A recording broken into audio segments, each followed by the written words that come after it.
ইফালে কোকৰাঝাৰৰ কাৰিগাঁৱৰ ঘটনা সন্দৰ্ভত UPPLৰ সভাপতি প্ৰমোদ বড়োৰ প্ৰতিক্ৰিয়া ইজনে সিজনক দোষাৰোপ কৰাৰ সলনি শান্তি প্ৰতিষ্ঠাৰ বাবে সকলো পক্ষকে কাম কৰি যোৱাৰ আহ্বান প্ৰমোদ বড়োৰ আগন্তুক বিধানসভা নিৰ্বাচনত UPPLে অকলে প্ৰতিদ্বন্দ্বিতা কৰিব নে কাৰোবাৰ সৈতে মিত্ৰতা কৰিব এই সন্দৰ্ভত 24 জানুৱাৰীত অনুষ্ঠিত হ'বলগীয়া কাৰ্যনিৰ্বাহক সভাত আলোচনা হ'ব বুলি উল্লেখ কৰিলে প্ৰমোদ বড়োৱে 30 আৰু 31 জানুৱাৰীত অনুষ্ঠিত হ'বলগীয়া UPPLৰ কেন্দ্ৰীয় অধিৱেশনত সকলো সিদ্ধান্ত গ্ৰহণ কৰা হ'ব বুলি উল্লেখ কৰিলে সভাপতিগৰাকীয়ে চক হাগ্ৰামা মহিলাৰী ডাঙৰীয়াই কোৱা কথাটো যদি মই কিবা এটা ৰিপ্লাই দিবলৈ যাওঁ বা এই কথাটো ৰেফাৰেন্সত কিবা কওঁ ইটো অলপ পলিটিকেল হৈ যাব আজিৰ সময়ত মই পলিটিকেল কথা ক'ব বিচৰা নাই তেখেতে যিয়ে কথা নকওক কিয় আমি ভগৱানক ঈশ্বৰক ধন্যবাদ দিব লাগিব যে সকলোৰে প্ৰচেষ্টাত একদিনত যে এই ঘটনাটো ৰখি গ'ল বা আজি সবৰো ইণ্টাৰভেনশ্যনত যে এইটো ষ্টপ হৈ গ'ল সেইটো আমাৰ কাৰণে বহুত ডাঙৰ কথা আগৰ সময়বিলাকত সৰু ঘটনাৰ পৰাই ডাঙৰ সংঘৰ্ষ হৈ গৈছিলে আৰু সেইটো বহুত দিনলৈকে চলি আছিলে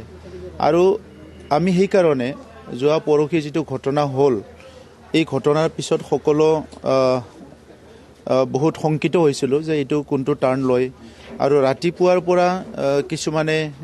ৰাস্তা ব্লকেট কিবা কিবি কৰি আৰু পৰিৱেশটো বেলেগ ফালে গ'ল তো যিয়ে নহওক কিয় আজি অসম পুলিচ অসমৰ প্ৰশাসন আৰু আমাৰ জনগোষ্ঠীবিলাকৰ সচেতন লোকসকলে দল সংগঠন সকলোৰে ইণ্টাৰভেনশ্যনত আৰু বহুত দূৰত আছে যদিও মুখ্যমন্ত্ৰী ডাঙৰীয়াই এনি টাইম এইটো খবৰ লৈ আছে তেখেতৰ এনি টাইম মানে ইণ্টাৰভেনশ্যনটো চলি আছে আৰু সবৰো ইণ্টাৰভেনশ্যনত সেইটো এটা লেভেলত মানে ৰখি গ'ল ইয়াতকৈ বেছি নহ'ল সেইটো আমি চবেই ভাল পাইছোঁ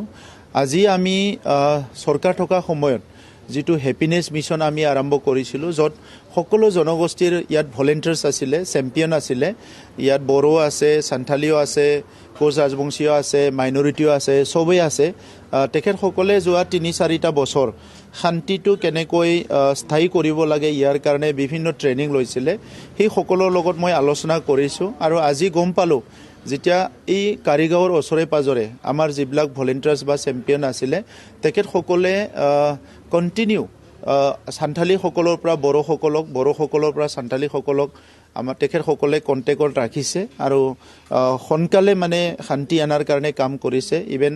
আমগুৰি ছাইডে আমাৰ বহুত মানুহবিলাকে লগ লাগি বড়ো আৰু সান্থালী